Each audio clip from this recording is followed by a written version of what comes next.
Kanserde erken teşhis hayat kurtarır. Sloganımızdır bu. Erken teşhis edilen hastaların tedavi oranları, yanıt oranları %80-90'lara çıkmaktayken erken dönemde, bu geç dönemde %30-40'lara kadar düşmekte.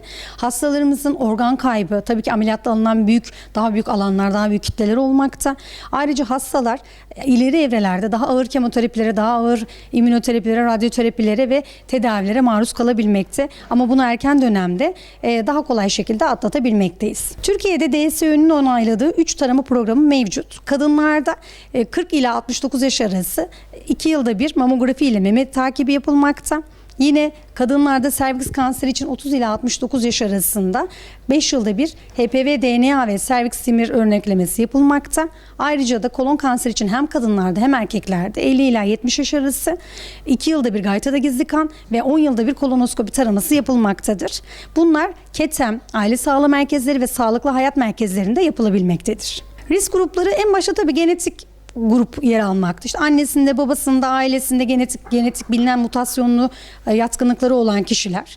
Onun dışında davranışsal olarak işte sigara tüketimi, alkol tüketimi, onun dışında sağlıksız beslenme, spor yapmakta azlık, bu tarz durumlar da etken olmakta. Ayrıca kimyasal etkenler, radyasyonlar, ultraviyole ışınlar da bunlara sebep olmaktadır.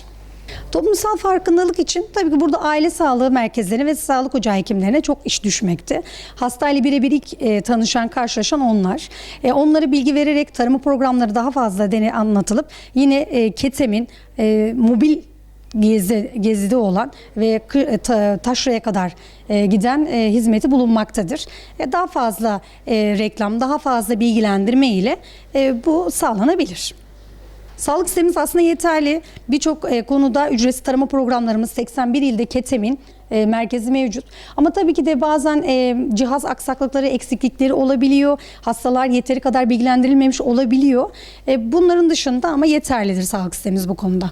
Hastanemizde şu an tıbbi onkoloji uzmanlarımızla ve yeni açılan kemoterapi ünitemizle hastalarımıza hizmet sunmaktayız. Sağlıklı günlerde buluşmak dileğiyle.